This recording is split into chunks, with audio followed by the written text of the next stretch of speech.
So I'll line out quickly the scope of the discussion and where exactly do we come from.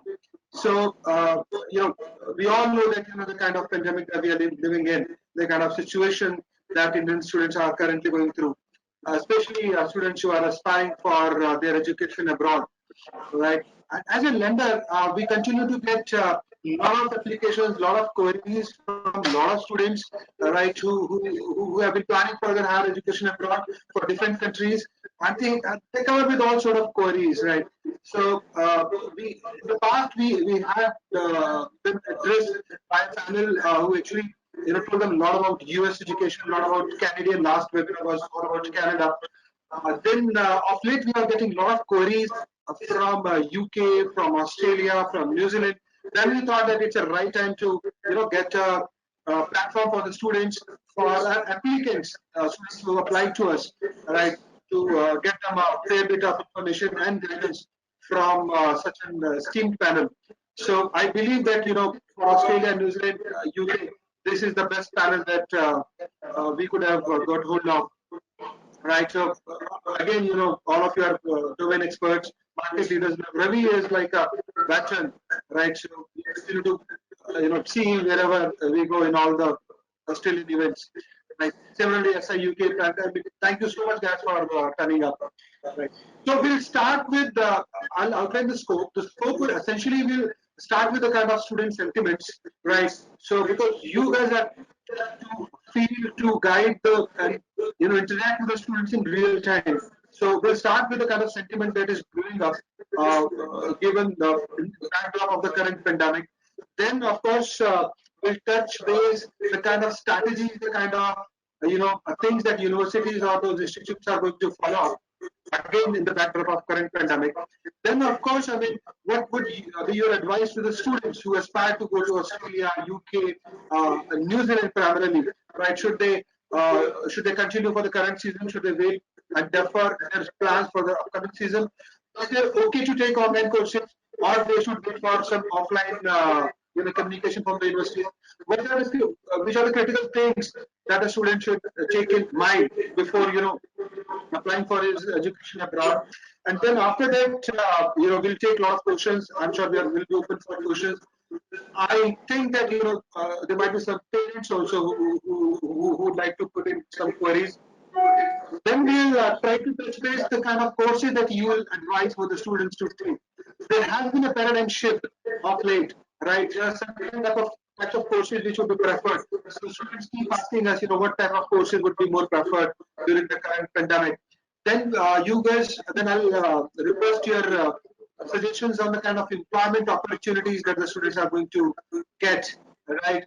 Is there something that they need to check before living in Indian schools, right? So we'll talk about employment. We'll talk about the financial aspects of this pandemic, right? And then, of course, I mean, generic advices suggestions that you'll be, rolling out to your students. And let me, make a disclaimer that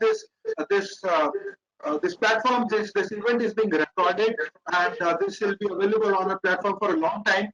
And this is the first time I think HDFC Credila is hosting a dedicated webinar for Australia, UK, and New Zealand. So we might have a lot of webinars on the platform for US and Canada, Australia, UK, New Zealand. This will be the first webinar that we are conducting right away. So this will be available on a platform. We'll send links of this webinar to all our students, to all our applicants who keep applying with us. Just for some numbers, we got almost 72,000 applications last year. And this year, again, we are expecting to the tune of more than 50,000 students are going to apply with us. I mean, the numbers for UK, of course, I mean, they are growing multifold.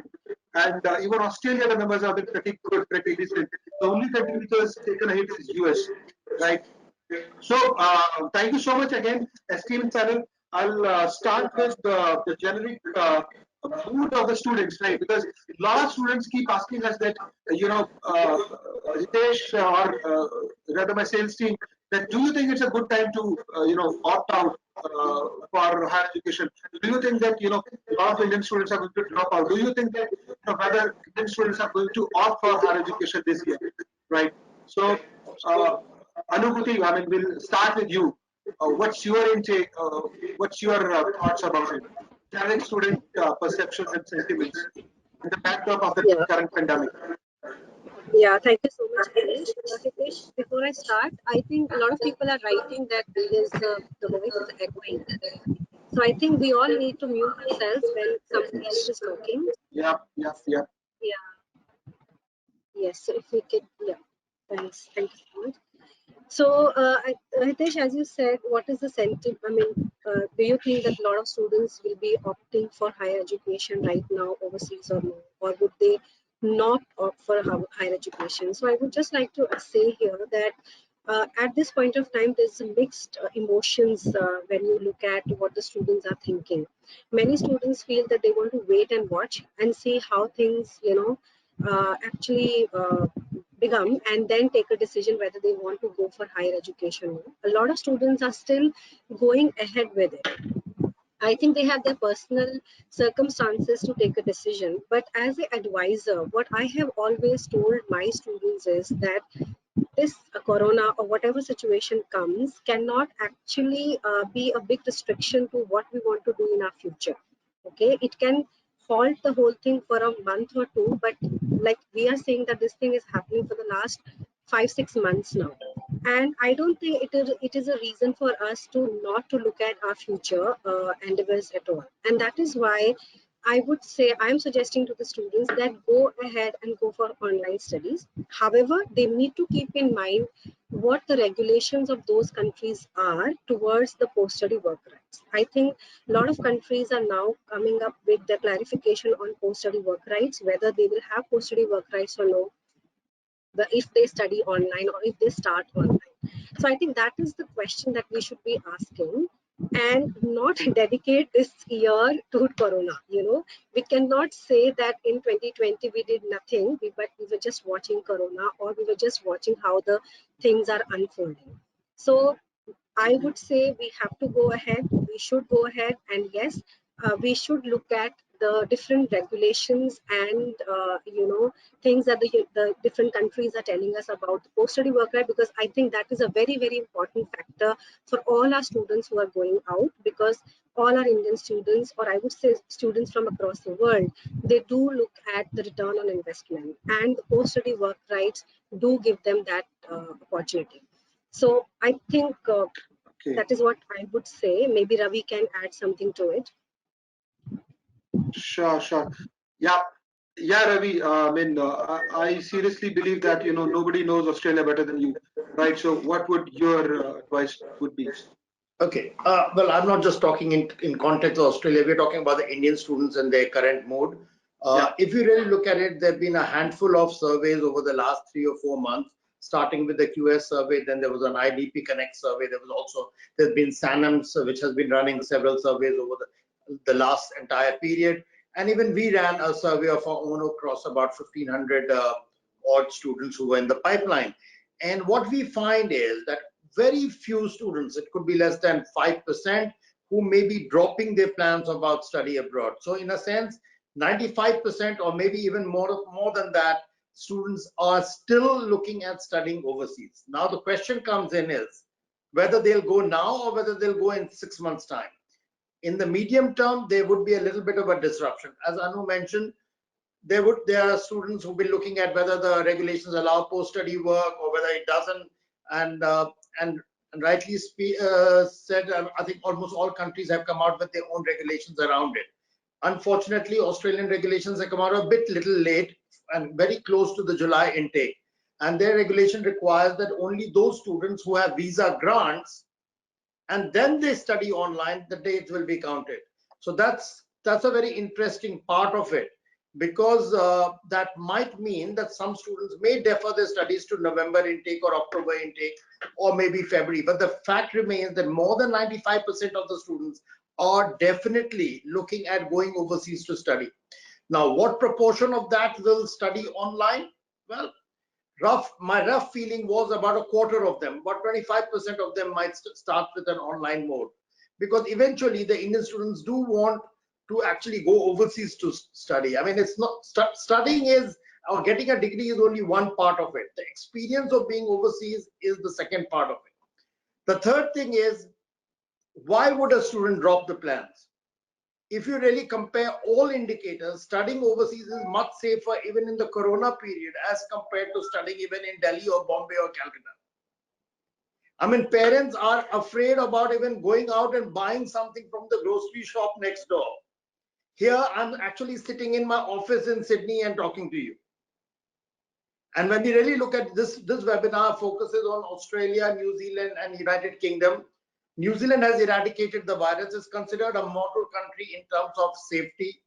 Australia almost had eradicated the virus except for a second spurt in Melbourne, which too is being controlled. And even when we look at it, most universities are still talking in terms of blended learning, which includes some face-to-face teaching. In terms of United Kingdom, when you look at it, it's still got 2 3 months before the intake happens. And there are all indications that the curve is flattening. It may not have flattened completely. There's still instances, but it's far more open in all senses. So when you really look at it, what do parents want? They want their kids to study in a safe environment. And all these 3 countries would offer that. Second thing is, what would the student do if they don't go to study? Do they really want to stay locked in for another 6 months? I mean, the reality is that all youngsters are telling us that they've already had enough. Now they want to make their own life. And there's a limit to what Indian universities can offer in terms of online teaching too. If you look at the curriculum, Delhi University has not even started the admission process this year. There's an expectation that it might not be able to start an intake till possibly November. They might start the admission process, but they may not even start till November. So when you really look at it, what are the options before the student? And you mentioned that this session is about these 3 countries. Frankly speaking, US is slightly behind in this virus graph and possibly has given out some signals which indicate that they may not be so welcoming to the students, at least in the next 6 months. But in the case of United Kingdom, the students are being welcomed left, right, and center. Students are not even required to go in for a institutional quarantine, but there's a self-quarantine mechanism, which is a slightly different. Australia definitely has started granting visas. Now there's a condition about that they are not yet opening up the borders, but there is a likelihood that small chunks of students may be let in over the next 6 months. And obviously, the rest of it will follow in 2021. New Zealand yesterday has announced that they are not opening the borders this year. So we are really looking at 2021 intake. So that's really answering your question and supporting what Anu had started by saying. Bulk of the students will go overseas. Less than 5% will change their plans. And there will be a proportion of students who will start online and continue thereafter. Perfect. Now, I'll just second to that, Ravi, because in-house we kind of had an in-house survey of all the students who applied to us for loans, right? So we sent them a survey and we surveyed almost 12 to 15,000 odd students, and we asked them whether you would like to defer your studies or you would like to drop out. So most of them said that they're not planning to drop out for sure, right? And almost 50% of them said that we are waiting and watching. Right. So wait and watch is, of course, one of the things. And second point, very valid point that you mentioned, and it came up several times in previous webinars that we took, and as well as we are seeing it happening that students who had valid GRE scores, right? So incidentally, they were planning for US, right? Now we are seeing those students migrating to UK. We are seeing those students migrating to Australia as well. And the COVID part that you mentioned, it did come up several times in past discussions that parents would always like their kids to study in safe environment, right? And Australia offers that safe environment, Australia and New Zealand for that matter. So, Hitesh, yep, Hitesh, let me just come in. US will remain a very major destination for students all the time.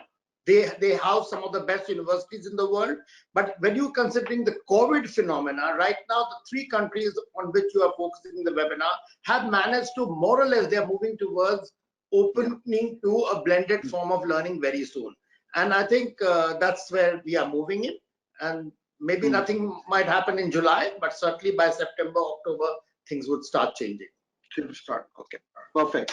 Yeah. So Gagan, Ravi mentioned blended, form of academics this year. So what's your thought on that? A lot of students would might be asked to study online to start with.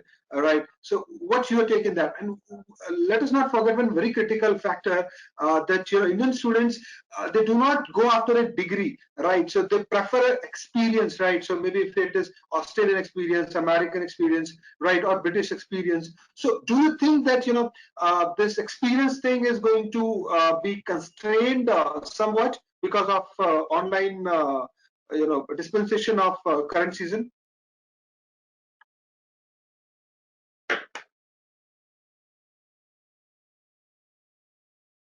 Myself. Yeah. Yeah. Hitesh, I second what Ravi's mentioned, that it's students are already getting impatient, parents are already getting impatient, that what is next, and nobody's going to be waiting for a year to make a decision. And the decision of studying abroad is not a decision that somebody makes overnight. It's a decision that students and parents, they start working on it. Sometimes they start after year 10, some after year 11. It's a 2 or 3 years, or minimum at least 1 year process. So I don't think so students will or parents will uh, stop thinking about going abroad. That will still be the back of their mind. And blended learning, I guess it's going to be the new rule, at least till the time we see a vaccine coming in, because in terms of the online studies, again, we need to also understand from an Indian perspective, as Ravi mentioned, that parents are even, or people can't even go out to buy groceries. So what options do they have at the moment? The entire Indian education system has been disrupted. The universities exams have been postponed, or some exams have not happened. Schools, the universities are not opening anytime soon. So rather than sitting and waiting for things to happen, I think the online opportunity at least is a temporary solution. I wouldn't say it's a permanent solution, but it definitely is a temporary solution for kids to not disrupt their studies. At least they can enroll, and the universities are giving them flexibility to enroll in minimum number of subjects so that they can get used to the online environment.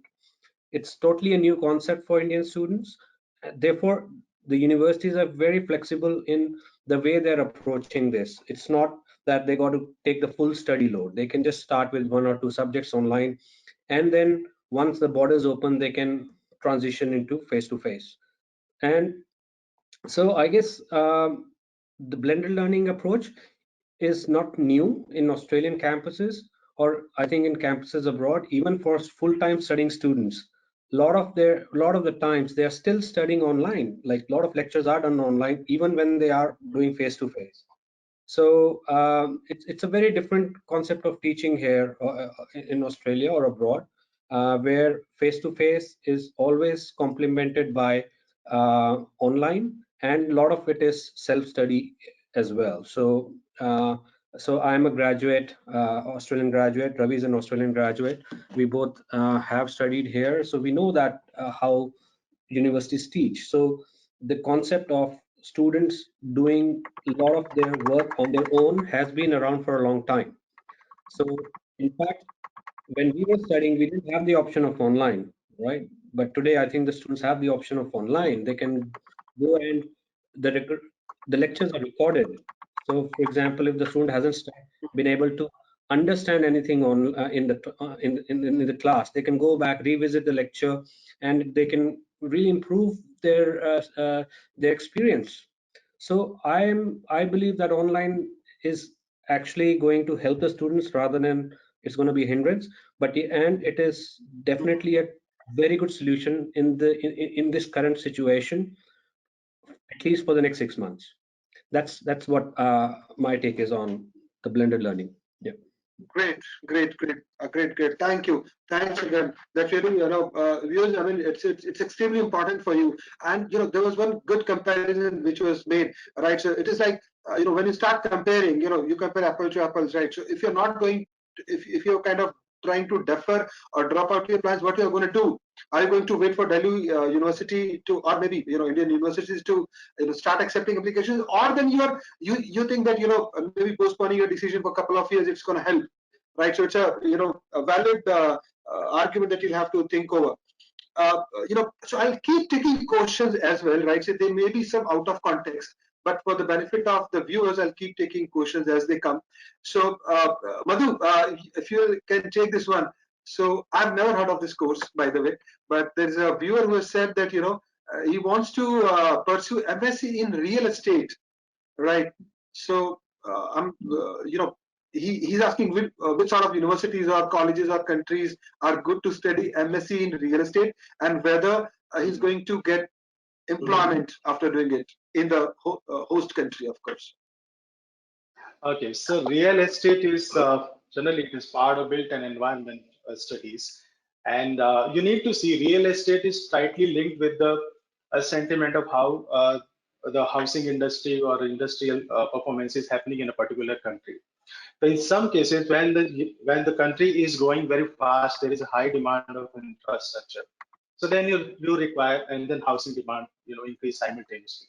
And you need to understand that real estate industry generally works in cycles.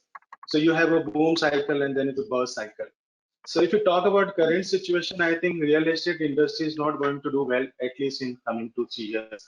The governments are trying to pumping in a lot of money in infrastructure. But if you talk about these countries like UK or Australia or New Zealand, for example, New Zealand, still they have certain kind of demand in real estate still. But these countries are seeing a kind of flatter curve for demand in real estate. So my suggestion for the student would be to look for some other programs. I don't know the background. Maybe he is from civil engineering or some other. So he need to look for some other options for him.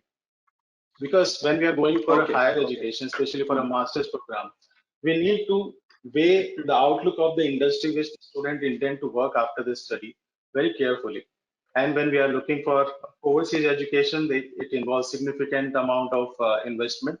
So it's better that we look at all the possible opportunities there and then weigh the decision and apply for the course.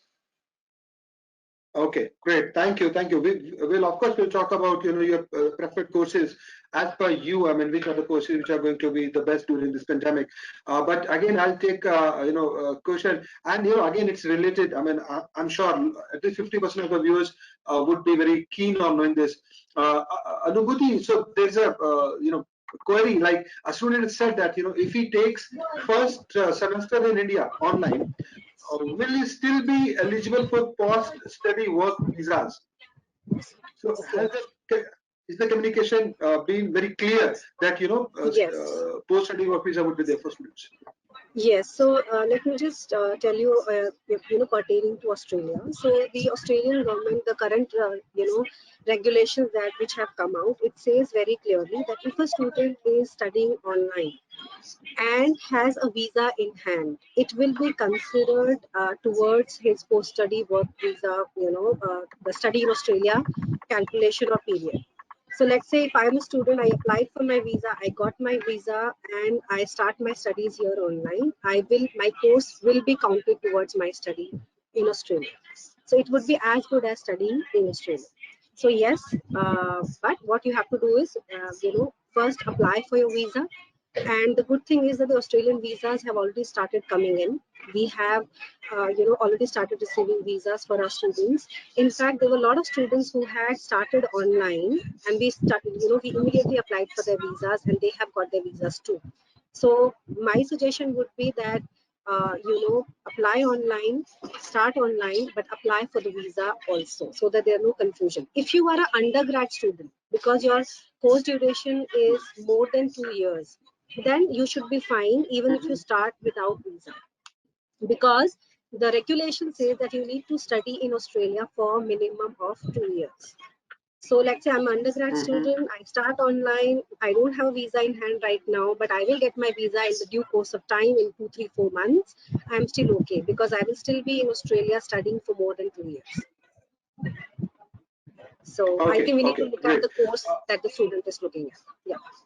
That's right. Okay, okay, great. But Ravi, are there any chances of student not getting visa even after opting for online courses? So suppose if I offer online courses, and are there any chances that I may not get visa? Well, firstly, as Anu mentioned, for Australia, I would recommend the student has the visa before they start the online course, because there has been a Okay. little bit of a grayness in that regulation. In fact, the Department of Home Affairs is organizing a webinar this week with ARI on Thursday. That's just day after tomorrow, and there's still a little bit of ambiguity around the whole thing. However, last week it did clarify that a student is required to have the visa before they start the program. So this is one part of it. The second thing is, your question was whether there's a risk of getting a visa refusal. Of course, if you are starting, if you're doing an undergraduate program, and as Anu mentioned, you do a 1 year here, it doesn't matter, you can still go thereafter and you can still get post-study work. However, there is always a risk of refusal. Let's understand one thing. We cannot decide on many factors. There could be character grounds, there could be medical grounds, there could be fraud in the documents. We don't know what is there in the document, but the fact that the student has started a program of study also indicates positively towards the application, because it shows an intent. It shows that the student is really a genuine student.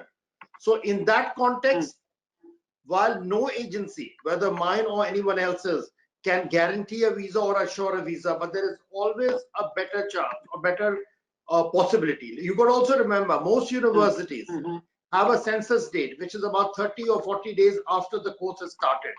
And if there is a visa refusal, they do allow full refund of fees. Second thing is, most universities are actually offering lower tuition fees for the online study. So in a sense, the student is also saving money if they do start online. However, your first question to Anu was around post-study work and whether studying one semester here makes them eligible. She answered in the in Australian context. In the case of New Zealand, the regulation says that as long as 50% of the program is done onshore in New Zealand, the student is fine. So again, that answers the question that if they do one semester here, that's totally fine. For United Kingdom, the regulation says you can start online, provided you are in UK by April next year. So in a sense, almost all the countries have been very flexible around students starting online here and then continuing. You got to also remember one more thing. Online study may not suit all students. Bulk of Indian students do STEM courses, which includes IT, engineering, where it's sometimes difficult to do the same modules online, which requires a lab, which requires facilities which they may not have at their home. So you got to keep that in mind. This is something which often gets missed out, because we have students who are doing courses like molecular biology, nanotechnology, whole lot of those courses, which sometimes is very difficult to do it online, and it's not really a full deal. My suggestion as a counselor would be, look at your course, look at the subjects. You don't have to enroll in all the 4 subjects. Enroll in the subjects which you can comfortably handle on your own, staying at your place over a Zoom session. Going right back to what Gagan said right in the beginning, bulk of the students studying overseas, they do already attend their lectures online, because lectures are done in large theaters which can have even 200, 300 students at one time. So most students have been working part-time. They can attend lectures at any time as per their convenience, because it's recorded and it's available online. It is the tutorials which is the important part, and tutorials are often done in small groups, 10, 15, 20 people in a session, and those can be done over Zoom sessions like these. So I think we got to change our mindset around, and in some ways Indian students are already changing in their thought process. Some of them have already spent a couple of months doing online study in their schools, in their universities, or they have seen family members operate online. The only thing to bear in mind is that it is not the full deal, but there is a cost saving also available. And I wouldn't recommend doing the full degree online, but certainly doing a couple of months is totally fine. It doesn't harm. Just to build upon that, Ravi, a question if you can kindly take. So a viewer has asked, I mean, whether it is okay to do architecture online. I'm not sure. I mean, hearing you out, but if you can take it. See, I'll tell you, most degrees have electives or they have certain subjects which are done from other faculties. And also, if you think that if when you're doing architecture, it doesn't mean all the subjects require, those design theaters or studios or whatever.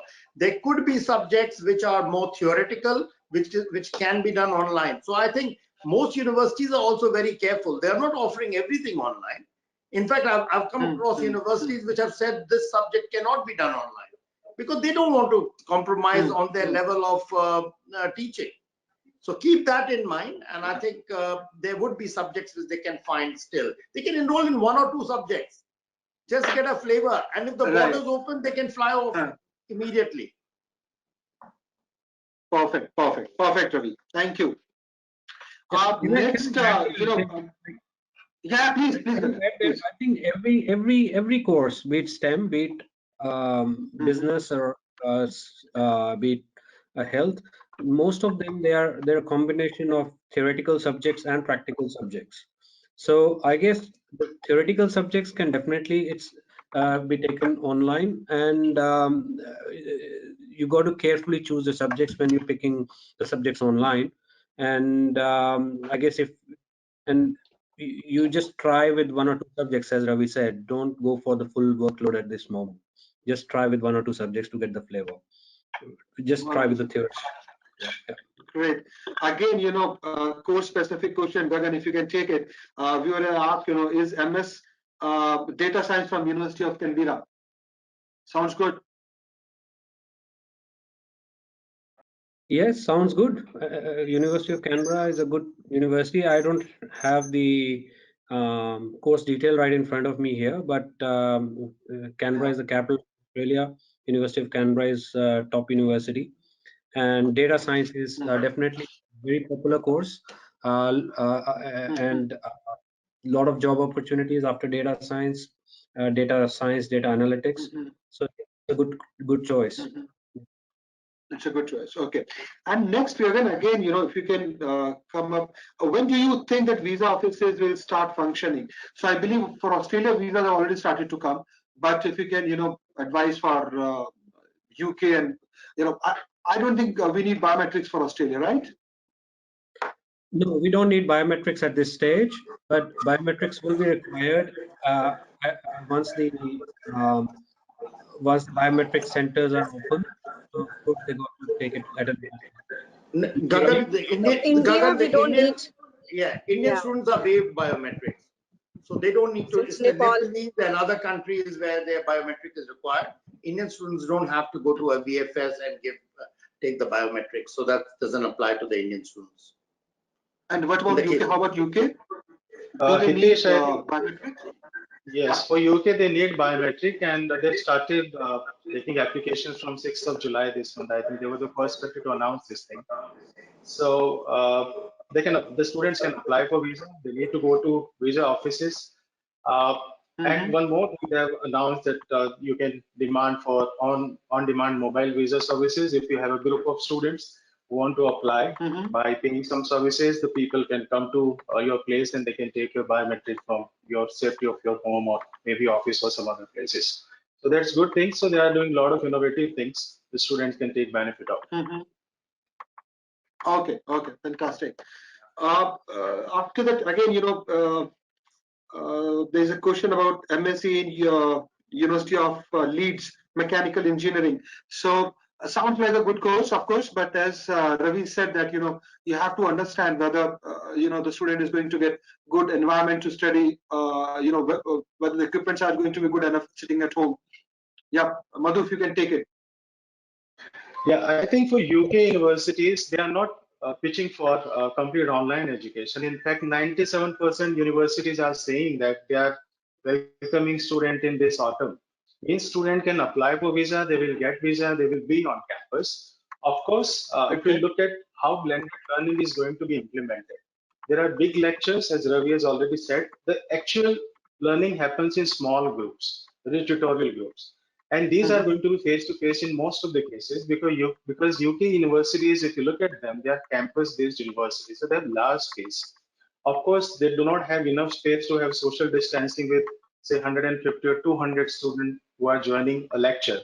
And in lecture, generally the lecture introduces the concept and there is a less possibility of interactive and the opportunity to ask questions.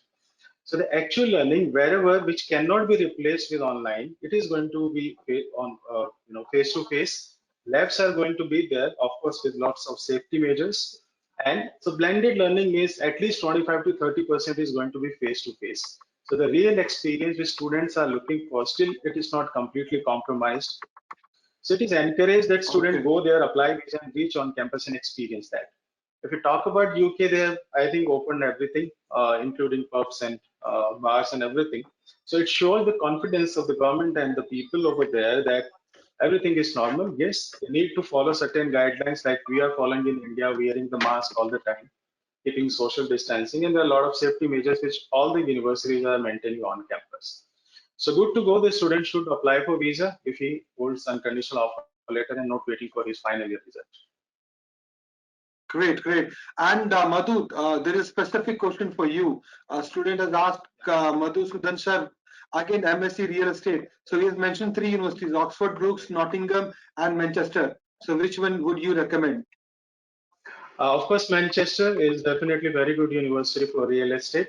And Oxford Brookes, though not known by many people, but Oxford Brookes is really good for real estate and built environment programs. So if he holds offer from Great. Manchester, go for that. Yeah. Fantastic. Okay, let me come to Anubhuti. Some of the queries, right? So we do get from parents, social and potential social and health issues. I believe Ravi very categorically made it clear that Australia and New Zealand are definitely better off when it comes to the current pandemic. But then there is, of course, UK and social issues. I'm not sure, I mean, what do parents exactly mean by social issues, but maybe do you think that, abroad specifically this year, there might be some sort of backlash because, Indian students are going abroad and, those, those Australian or maybe British citizens might not feel very comfortable of, Indians being around. So you think that there can be social issues this year because of the pandemic? Or it is unfounded? No, no, Hitesh. I do not, I do not think that there would be any social issues as such because all these countries are already very, very multicultural in nature, and it has been years since they have been receiving international students, and in fact, internationals, not really, I would say, students, but people are an integral part of their society.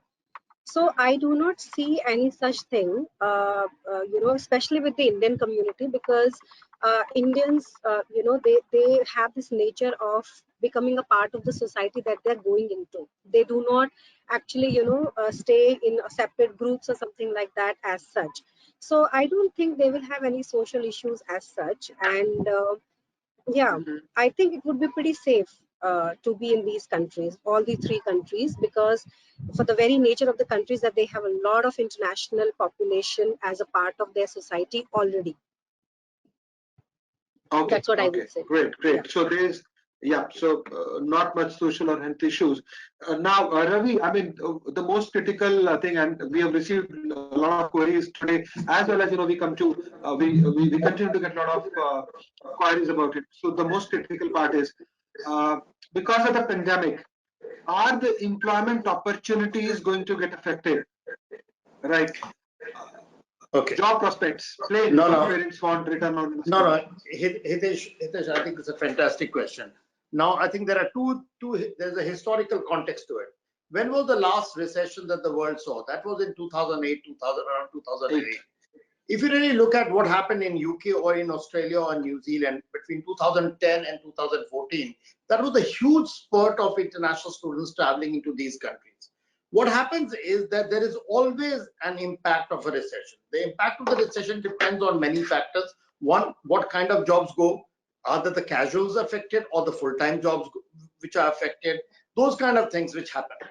Most of the Indian students are doing skilled kind of occupations. Like when I say skilled occupations, whether they are IT professionals or engineers, even if you look up the internet and see which are the occupations which have been least affected at this point of time, in any of these three countries, you will find that the IT professionals and engineers have actually done very well. It is Yes. so when you really look at the Indian students, the bulk of Indian students, if I look at the South India or even North India, rest of it, these days we are getting maximum number of STEM students come from India. And I don't expect them to be affected too much. Yes, I won't really want to sell a dream that it'll be fantastic and there'll be jobs everywhere. It will be tough, but over the next 2 or 3 years, by the time these students graduate, things will be coming back. And this is where I brought the historical context of the 2008 recession. 2010, there was the Olympics in London, if you remember. That was the time when UK actually received a huge number of students from India. Also, yes, after 2011 and 12, when Australia introduced the post-study work, between 2011 and 2015-16 was a huge increase in Australia. So when I look at it, is that a student who goes to study in 2020 and 21 is likely to graduate only in 2022 onwards, maybe 2022-23 onwards. And I think the worst would pass. Most experts, now I'm not an expert on pandemics. This is the first pandemic I'm experiencing myself. Most experts say that this recession will be like a V curve or a U curve. It won't be an L. What this means is, yes, it is going down, but the moment you got a vaccine or a cure and things start falling back, the recovery will be very fast too. Now, if you do a little bit of research, you'll find that most countries are actually working on bringing the economy back quickly. The reason why Madhusudan said that the bars and the restaurants are open, because the countries are very, very conscious that the economy cannot be allowed to suffer. In fact, the cinemas are also open in Sydney now. What I'm trying to get at is that when the things start to go up or go back, one of the areas where the government intends to invest very heavily is in construction, roads, networks, so that it can give employment to people. Now, whom will it give employment to? It'll have to be skilled manpower. Which country will feed the skilled manpower? It will be India. The other thing to bear in mind, now I don't want to, I'm aware that this is a public forum, but politically, India is in a far superior position with both UK and Australia and New Zealand in terms of a long-term, medium to long-term relationship in terms of manpower, companies, employment, etc., as compared to China at this point of time. China and India provide the maximum number of students traveling to these countries, or even migrants coming to these countries. And I think India will be in a far superior position politically and diplomatically over the next couple of years. Let me tell you, it's actually an opportunity for Indian students. Indian students really need to look at a couple of things very clearly. When do you really get into a place? When the market is going up. You don't necessarily enter a workforce or a work cycle when the market is already boomed. We really need to enter now when the employment will begin to happen. And I'll tell you, the number of migrants coming in, when I say migrants, I mean those who take permanent residency and work visas is actually dropped. It's about 20-30% of the total quota. Now, when you look at it, the students actually have a great opportunity to fill that gap over the next couple of years. And I'm very, very positive. Our Indian students are in a very good position at this point of time if they strategize their own future. If they don't, if they really fall into the track of India's 24/7 television media, which gives you an idea that the world is going to collapse in 2 weeks' time, then nothing's going to happen. But if they really plan and see which way the world is going, and it's got no thanks to any political government anywhere, but what the reality is that the kind of skills that will be required for the world will be around technology, around engineering, around IT, a whole lot of it. Now, obviously, Madhusudan answered that question about real estate.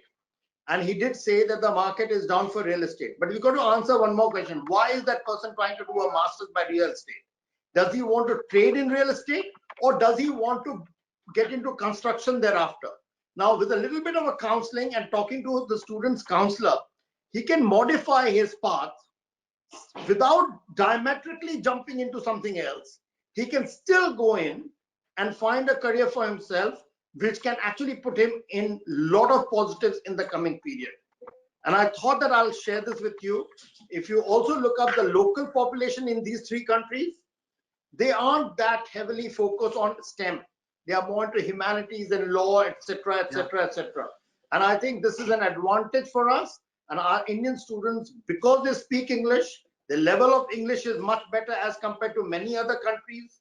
And I think we have an advantage that only our students can rush in and get it. Sure, thanks, Ravi. That's really nicely put in.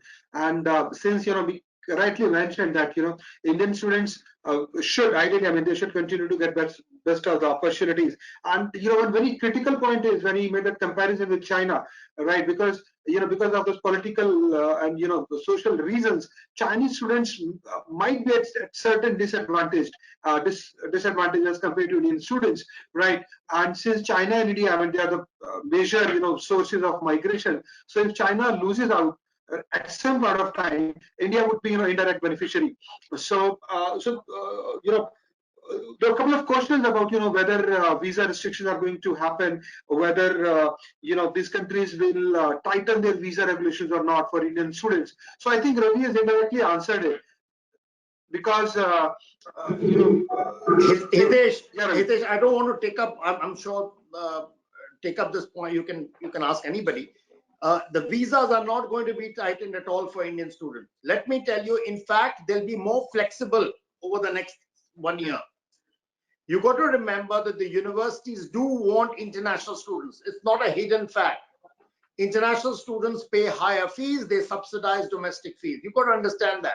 It's a reality. The numbers coming from China is tapering. That's where the restrictions are coming in. So Indian students will actually experience easier visas and more flexible visa controls here. The reasons for visa refusals in the past have been things like disrupted education or employment or gaps in education. Those things won't matter now. Everybody's life has been disrupted at this point of time. What now, in fact, most countries are accepting home-based English tests now. You can take a TOEFL sitting at home. You can take a PTE sitting at home. There are Duolingo tests which are being accepted. In fact, in one of the webinars which is mentioned, 75% of Australian universities will accept English language proficiency, which a university accepts. So when you really look at all those factors, this is ideal. This is, you don't have to really get delayed with anything else. You also, somewhere earlier, you talked about social and health kind of issues which students have. Health, firstly, is not a concern, because in UK they have clarified NHS will cover any COVID or any such situation with any student. It is a level playing field for a student, international student going to UK as compared to a domestic student. I think Madhusudan can probably elaborate on that. Coming to Australia, is that correct, Madhu? Is that right, Madhu? Yeah, that's correct. In fact, and this is the best time, because every country, if you look at the the communication which has come in last 1 month, like on 13th July, there was a address for international student by Australian High Commission and Trade Minister, I think. And they have explicitly, they have said that they are going to make sure that international students are well supported, they get the visa on time, and they come there and they come and support the Australian economy, because that is one of the biggest No, source of but I was talking about in terms of NHS in UK. NHS Yes, in UK would same. Yes, it will cover. It will cover everything. Even, in fact, universities are giving free quarantine facility to students for 14 days when they're coming there. Most of the universities are arranging that. And it's a self-quarantine facility. It is not a institutionalized quarantine the way we've seen in India. So that's one massive difference, Hitesh, which the students need to know, The other thing is, in Australia, the medical cover is compulsory. Every student takes it, and that includes a coverage for COVID. You've also got to understand that the Australian health system, New Zealand health system, and UK health system, they are far superior in terms of capacity, in terms of care, as compared to, unfortunately, what we are experiencing even in the best of hospitals in India. The capacity in Australia is only used about 5% of what they have. The number of beds, the ventilators, everything is far more than what is required. In fact, we have not had a case of even one Indian student who had to be moved out of Australia because of COVID or something like that. In fact, if you look at the total data, over the last 3-4 months, the Indian government has been running these Air India flights back to India for those who wanted to return. Only 4% or 4 to 5% of the total number of international students who have left Australia are Indians. That means bulk of Indian students have actually chosen to stay on in Australia. They continue to stay. Yeah. And I think this is most important. And somebody mentioned about social conditions. You've got to remember this. Social, I believe they're talking in terms of racism or whatever. There's no point. You can mention that very clearly. We've got to remember one more thing. What is 5% of the population around the world would feel that foreigners come in and take our jobs? Right? This is the reality. However, bulk of the Indian students are doing jobs which mostly the locals don't do. And you've got to keep that in mind too. If Indian students stop working in a city like Melbourne, all the gas stations and the taxes will come to a halt. You've got to also remember this. I'm talking in terms of part-time jobs, and I think that applies all around the world. However, even post that, because they are skilled manpower, they are respected here. I mean, Indians are definitely respected. Even look at vaccine research which is going on. Everywhere you've got scientists where you will find a couple of Indian names. And also, there are a lot of second and third generation Indians who are into the system now. Anyway, I think you go ahead and you ask the other question. No, perfectly put, Ravi. And, along with the employment, I mean, one of the, primary things that the students look forward to, along with the, final employment, is there a part-time working opportunities. Gagan, I would, request if you can take it up, because, a lot of Indian students, when they plan for their education abroad, they do depend upon, or they do include part-time work opportunities, right, or the money that they're going to earn through those opportunities to sponsor or to fund part of their education. So do you think during this pandemic those part-time work opportunities are going to suffer, or you think that they're going to be the same, so that students can plan their finances accordingly?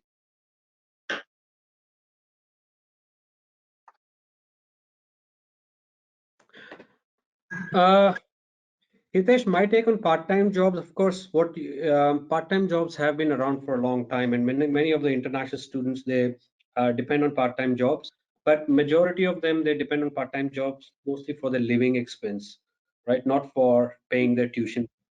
So tuition fees is usually probably courtesy, maybe they've taken a low bank loan, maybe from HDFC. So, or they are being funded by their parents, or they're doing part-time jobs to, but majority of the students don't work part-time to pay their tuition fee. They just work to earn their living. Students are allowed to work 40 hours a fortnight that in Australia, and 40 hours a fortnight is good enough for them to earn their living expense. Now, when I talk about Australia again, Australia has the highest minimum wages in the world, right? So therefore, the wages are pretty good for them to earn their living expenses. And in terms of the effect the pandemic is going to have, of course, there's an effect right now as we speak. There is an effect. There are less part-time jobs, but as Ravi mentioned, that majority of a lot of the domestic workers or locals have been are not available to work. So, for example, the international students have been allowed to work full-time in supermarkets, in nursing homes during this pandemic. So in fact, the Australian government has created more job opportunities for international students, right? So therefore, their jobs, they are being flexible with international students to take up more jobs, right? So I guess, and not only that, the Australian government has also been very helpful for international students. There have been various COVID grants. Victorian government has given a grant of $45 million. New South Wales government has given a grant of $20 million. Most of the universities have given a lot of packages to students, one-off payments, deferred tuition fees. So I think they've really taken care of the international students quite well. So even if the students have lost their part-time jobs, they have still been compensated a lot by the government and by the universities, right? And by the time the students come in February, we are hoping that the borders will open for them. As Ravi mentioned, it'll be a U or a V in terms of economic recovery. So therefore, when we talk of when the bars or restaurants or the rest of the economy comes back in full force, of course, they will need a lot of people to work. So I guess by the time the students who are the new students, I'm talking about new students who are planning to come next year, the economy will be back on track, and I foresee that the part-time jobs will not be a problem for them. But Gagan, there is a concern like when you compare UK with Australia and New Zealand, UK mostly courses would be for 12 months, right? Australia, again, I mean, 2 years. So, I mean, even if first semester student takes first semester is online, still there is a lot of meat left. In UK, for example, if the course is for 12 months, and if I happen to take 6 or 7 months online, then, I'll have issues, right? Probably I would suggest Madhusudan can answer that question better in terms of from UK's perspective, in terms of whether if what would be the students' take on that. But having said that, I think students will still get the post-study work, even if they do 6 months online, 6 months on campus. They're still eligible for the post-study. So they still do qualify for post-study work. So I think the students are not disadvantaged from that perspective. But if they are really looking at, yes, they want to study longer face-to-face, of course, then probably they can go for a longer course. Probably Madhusudan, you can support me in that, whether there are opportunities for students to do a 2-year masters in the UK instead of 1 year, or like maybe 1.5 years. We can. Yeah. The original duration of most of the programs, other than medicine and certain specialized programs, the duration of program is 12 months. So 9 months of academic term and 1 semester or 1 term for dissertation. So especially for this year, the UKVI has permitted that students who start their classes online, especially master student, if they come before 6 April 2021, they will be eligible to apply for post-study work visa. So anywhere between September to April, whenever you feel pre-international borders are open, you can apply for visa and you can come to UK. You will be eligible for that. So they are not going to lose anything in terms of what the benefit they should have after a master study over there. Okay. Let me come in on once here on this. I think there are two answers to this. One is regarding post-study work, which is certainly not affected, but your question was slightly different. You actually mentioned that in the case of Australia, because the degree is 2 years, you miss 1 year, one semester is online, you still got meat in the program, you still can come in and complete it. In the case of UK, if the program is for 9 months and 1 month of dissertation, if you miss 7 months of it, do you really get much of the teaching period? Well, to be very honest, the answer is this: you don't get much of it. But at the same time, what Madhusudan mentioned right in the very beginning, 97% of the universities do intend to start their programs face-to-face or in some form of face-to-face even this year. So the question of them missing substantial portion of the program doesn't arise. In fact, the question by itself doesn't arise because UK is one of the first countries to actually announce and very publicly announce that they are going to open the borders for the international students. In fact, the borders are already open even right now. And in fact, the international students are welcome to come in. They can self-quarantine. the healthcare is in place, and they would be able to start the program. So that's the answer to your question, that they don't have to miss that substantial portion. But if they are going to miss 7 months of a 9 month program, then, well, unfortunately, as a counselor, I would tell the student, then you go in January instead of going in September. This is the way I would put it right to the student upfront. Yeah. And I think the visas are already happening, isn't it, Madhusudhan?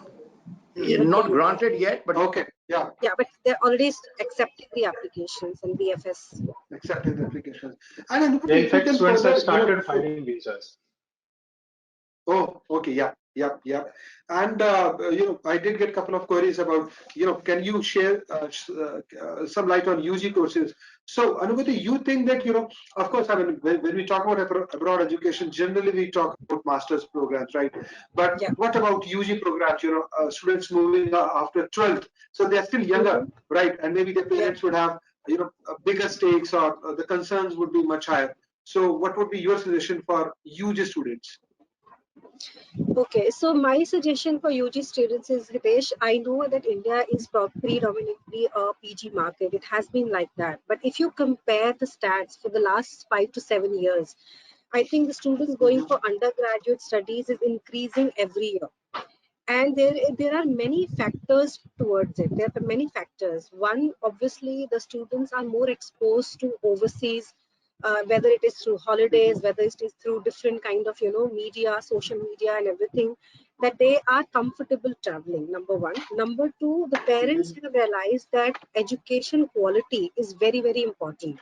And it is not necessary that you have to do a bachelor's and then a master's and then only you have to get into a job market, because all these countries that we're talking about are actually providing very, very specialized courses at the bachelor's level also. So the students are happy to do those courses right after their year 12, rather than doing a generic bachelor's here and then go for a specialized master. The third factor is that the parents want their kids to study at a good and reputed institution. Look at the entry requirements here in India. It is just next to impossible to get admission into a good university. Even to get into a Delhi university, which is in 500 ranks of the universities across the world, a student who gets less than 95% is not sure whether he will be able to get admission. So rather than opting for an option of an institution where they don't want to study, the parents have started looking at, and students have started looking at good university options across. In fact, with 95% and above, there are universities at this point of time which are giving even 75% scholarship also, which is like huge. I think this is the first year that 75% scholarship has been introduced by these Australian universities. But so which brings the cost down as well. You are going into a good university. The cost is not as high. You're getting international education. And I think the kids nowadays have become very mature even when they come out the school. They are able to take care of themselves. They know what is right for them. The parents are able to keep a track. The parents are well traveled as well. The loans are available for the parents to go for, like you, HDFC Credila, you are providing education loans to the parents. So instead of opting for a private university here in India, which is charging around 10 lakh rupees, per annum as the tuition fees, I think the parents are happy to spend a little more and then give that exposure to the kids. And I think it adds a lot of value. Like Ravi said, Madhusudan said, Gagan said, that it's not just the education. There's a lot more attached to what international education gives you. When you go there, you sit with students from the other countries, you work with them, you work in teams.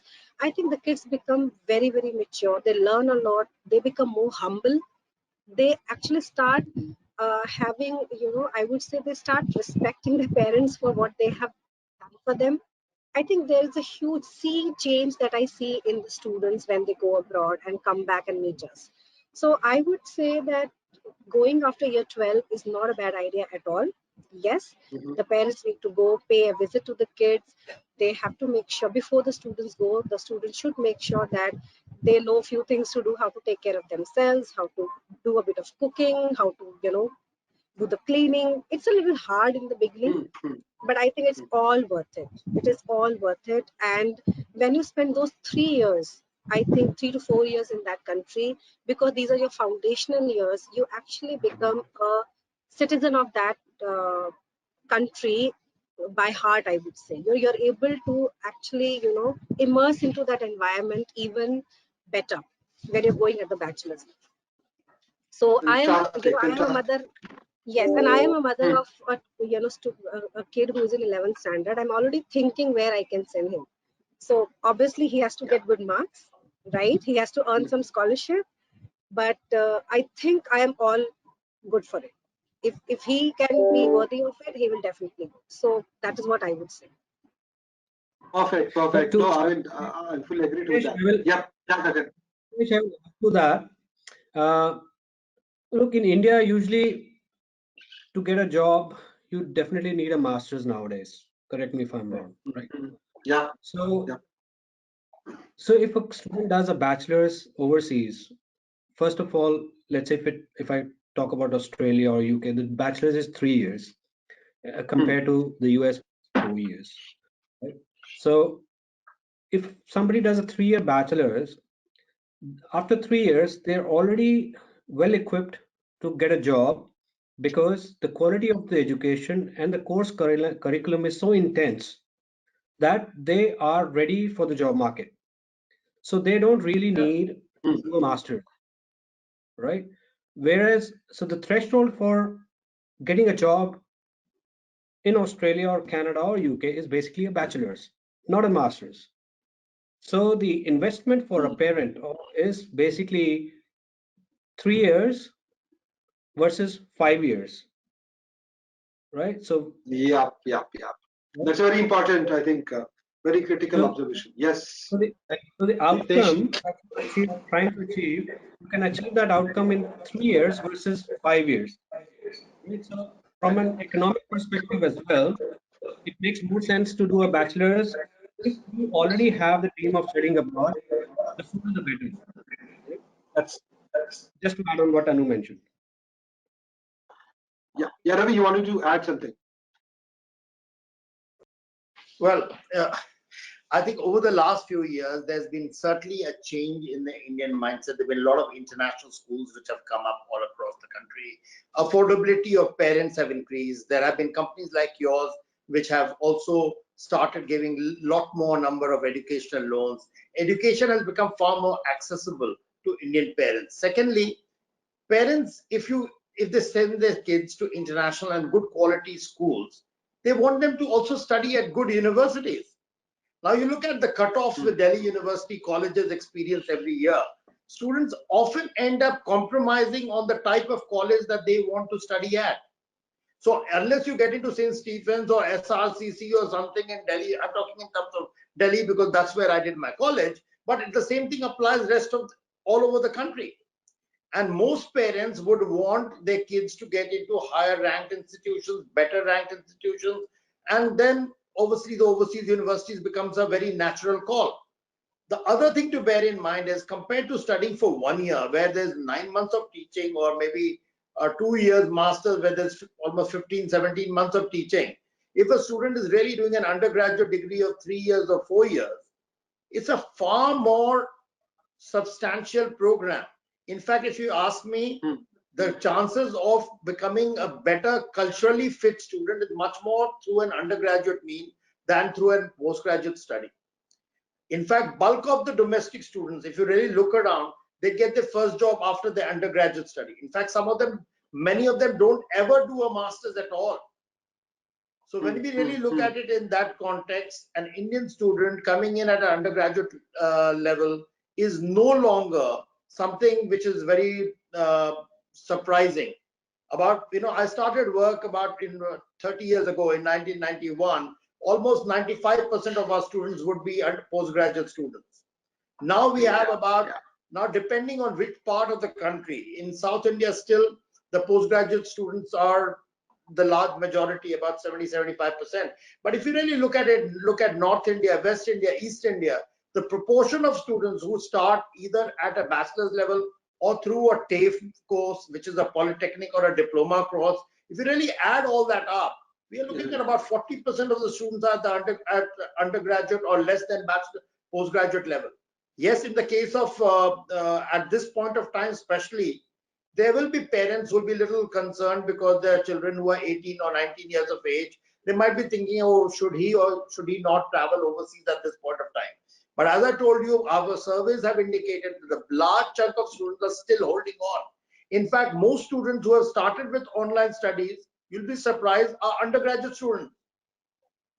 Even in North India, bulk of our undergraduate students who have finished year 12 are easily moving into online mode of study as compared to postgraduate students.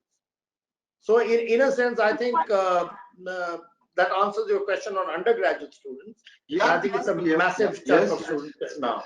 Yeah, it's a and it's got a huge potential when you compare India with China, right? So some years back, of course, China had not more than 10% of the total international students going for UG programs. Now, more than 35% of Chinese students go abroad for bachelors, and eventually they do their masters in those countries. So I think that's a part of evolution, right? And in India as well, I personally believe, right? So having done education loans for last 7 or 8 years, I do believe that there's a massive shift. We are getting more loan applications for UG, with each passing on year. And I'm sure, UG courses will continue to do great. I'll take a couple of questions for HDFC Credila, right? So the couple of questions like, are you guys funding for online education? And are you guys funding at all? So let me put in a few things about HDFC Credila. Guys, we have disbursed almost 11,000 crores so far, and we did fund more than 125 crores last month.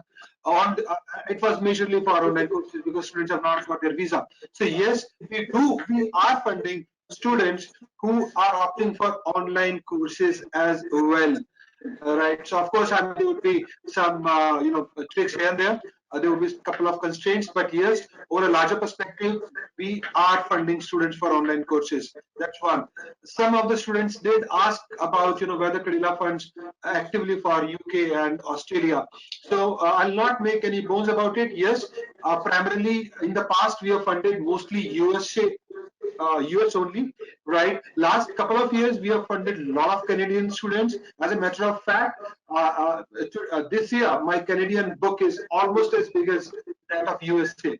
And from this year onwards, of course, UK and Australia, New Zealand, these three countries will definitely emerge as one of the focal points for us to evaluate and start funding very actively. We're working on a very aggressive UK product. We will have unsecured UK product as well as soon as possible. You can always apply to us, given the kind of university, the course, or the financial might of your parents, we can still sanction an unsecured loan for you. But majorly it will be secured for now. But yes, we are working on that, and most likely by next month onwards, we will have an unsecured product as well for these countries, right? So we are again learning in the process, and that's one of the reasons why we are getting more suggestions, advice from the esteemed panelists that we have today. Right. Okay. So, Madhu, a couple of questions, right? So again, about engineering and IT in UK as compared to Australia.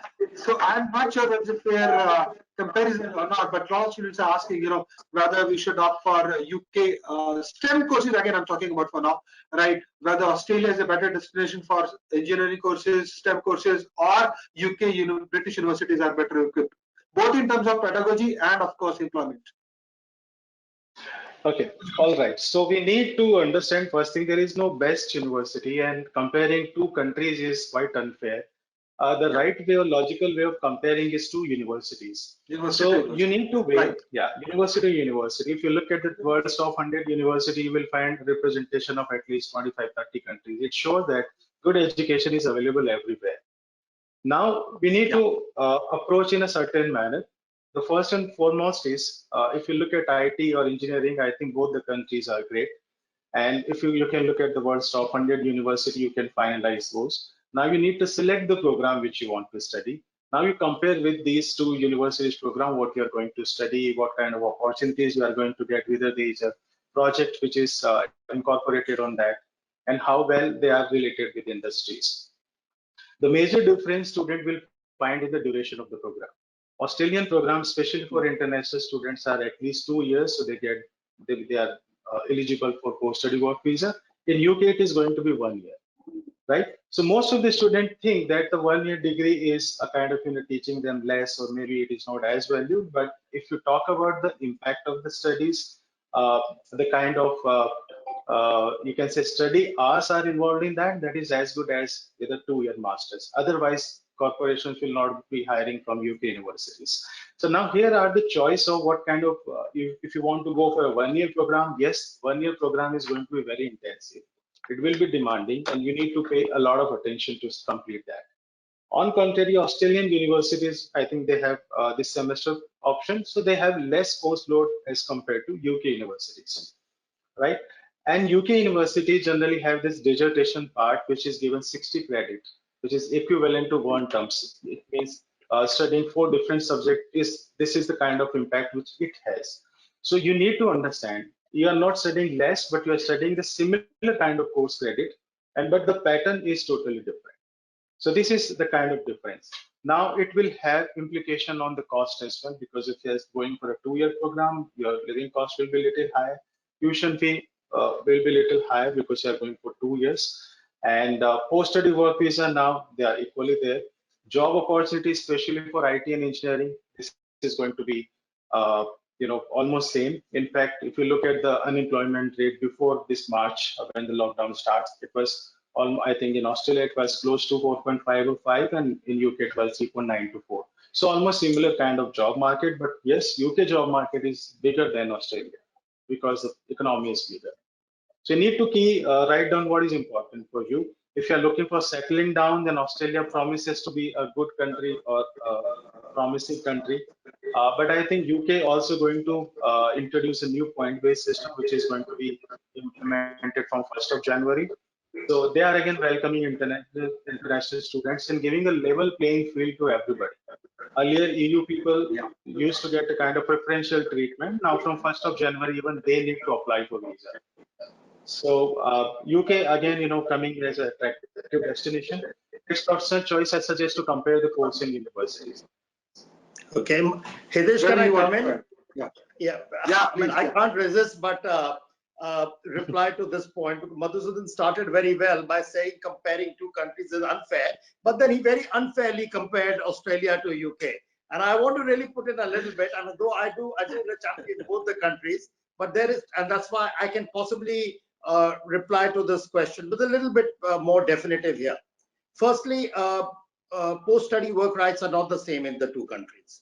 In Australia, it is 2, 3, and 4 years. Like some time back, somebody asked a question about Canberra University, and Gagan was answering that question. Canberra offers 3 years of post-study work with the new regulations, and there are places which offer 4 years post-study work. So that's one difference. Second thing I wanted to mention is that if a student does a 2-year degree at a master's level, he stands at a much better advantage if he wants to come back and work in the Indian public service or Indian government service, or even trying to take a UPSC exam thereafter, because the Indian government still doesn't recognize a 1-year master's program. Third part is, if you add the credit points, yes, you can say that the 9 months can be pretty intensive, but come on, my maths is still the same. 9 months cannot become 24 months in any way.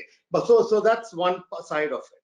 Third thing is, the bottom line is, we cannot compare apples with oranges. You have to look at the universities and you have to look at the program. A student going at the master's level can happily complete a program in 1 year also, because that offers a specialization which is building on a bachelor's level skill. So if somebody has done an intensive 4-year engineering degree and doing a master's in data science for 1 year, I think his education is complete. He doesn't really necessarily need to have 2 years of program in order to be employable.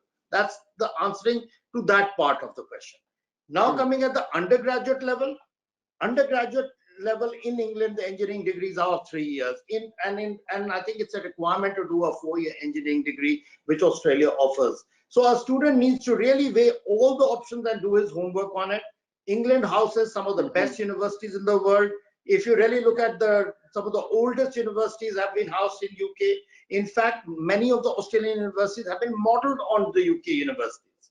If I walk into, say, Sydney University, where I'm located here, I find the quad which is inspired by Oxford and Cambridge on the two sides. The same thing would apply to, say, a university like Melbourne University. The number of universities in UK is well over 300. In the number of universities in Australia is only about 40 odd universities. So I think we are not, it wouldn't be fair. I think I go back right to the first thing which Madhusudan mentioned. Yeah. It wouldn't be fair to compare two countries at all. You have to compare universities. You have to compare the student's own background with what the student wants to do. If the student is getting an admission at Oxford University, he should go to Oxford University by all means. It's a far better option. If he's going to say getting into London School of Economics, he'd rather go to London School of Economics. In fact, best of Australian students would go to Oxford and London School of Economics. But if you are comparing the university for your own requirements, then you weigh it as per that is required. We've also got to remember a vast number of new universities happened in Australia and in UK in 1990s.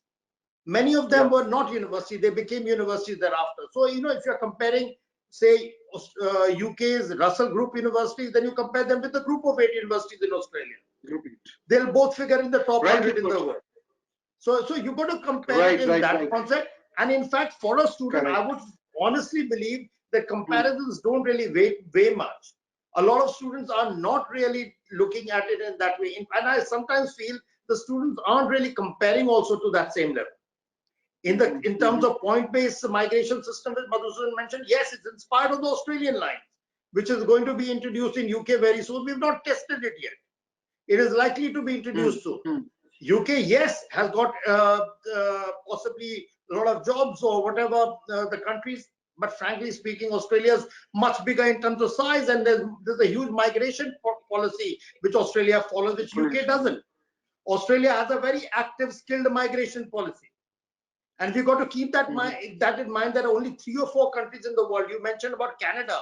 Your books for Canada increasing. Why? Because they've got an active migration policy. A student considers return on investment. He wants to spend a period of time, wants to get a return. So when we really put all these things in context, it wouldn't be fair to compare each country. Each country has its own pluses and own minuses. And if my son or daughter gets into, say, Oxford or Imperial or London School of Economics, I'd rather let them go there. But if they are trying to go to a small college in London and paying something just because they're going to open up something else, then I'd rather advise them not to do that. So I would possibly look at it in that context. Madhusudan, that's where it is. That's where it is. Rightly put. And that's perfectly fine. It's quite a deep, comparison, and every student goes for a different purpose. As Ravi said rightly, why Canada, Australia, UK one of the things is online of US. One of the things. Okay, I have only 5 minutes left, right? And so, because one of the things that we continue to hear from the students is, right, so they do not have, they don't give much, importance to the pedigree that they have, right? So suppose there's a commerce student and he would not mind appearing or, considering a lot of other options, just in case employment opportunities happen to be better. So a lot of Indian students, they tend to go after employment opportunities rather than the kind of studies that they have done in past and pursuing their interest. Right, so that's a practicality of it. Ideally, of course, we may continue to say that you should always work towards pursuing your interest, but it may not happen in real sense to the degree that you would have liked it for. Right. So my quick questions to all of you, one query to all of you, so that we can do justice to a lot of viewers out there. So courses to opt for and courses to avoid in wake of the pandemic. One thing that Ravi mentioned in the beginning was that the students who are getting admissions right now, they'll be passing out in 22, right? 21, 22, right? So by then, the effect of pandemic should be over. But keeping, we can keep it as a buffer. So which courses would you think would be more employable, and the kind of courses, streams that a student can avoid? So quickly, quick word from all of you. I got 4 minutes. Madhu, we can start with you. Yeah, so definitely the careers in the field of technology, STEM careers are going to be there. Health sciences specifically, students should, they will get more interest in that, they should go for that. And business and management will be as usual, it will be there. but more focus will be on STEM and science-based health science STEM. related program. Okay. Yeah, the programs Great. which they should avoid Great. for short term is hospitality, Yeah. because that might not, get back to previous level in next 1 year at least. Fashion industry, which might not Mhm. see events management, such kind of industry, which might not see a quick revival in next 1 year or so. Yeah. Okay. Yeah, Great. and Thank I you. would Thanks, like Madhu. to, And yes, and Hitesh, I would like to say that yes, Madhusudan rightly said that it is going to be health sciences and STEM pretty much.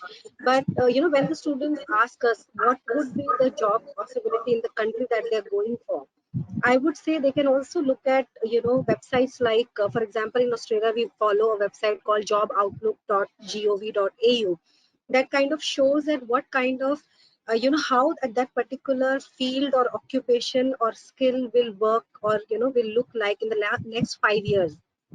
So it gives them a bit of an idea that how it is growing, whether the growth is moderate, whether it is declining. So maybe that these are also some of the tools that they can look at things while that they students are can use. finalizing. Yes, Great. that's Thank what you. I would Thanks, just like Anu. to say. Gagan, if you can add up. Uh, I think apart from STEM, as health, of course, is important, but within health, again, there are so many sectors, right?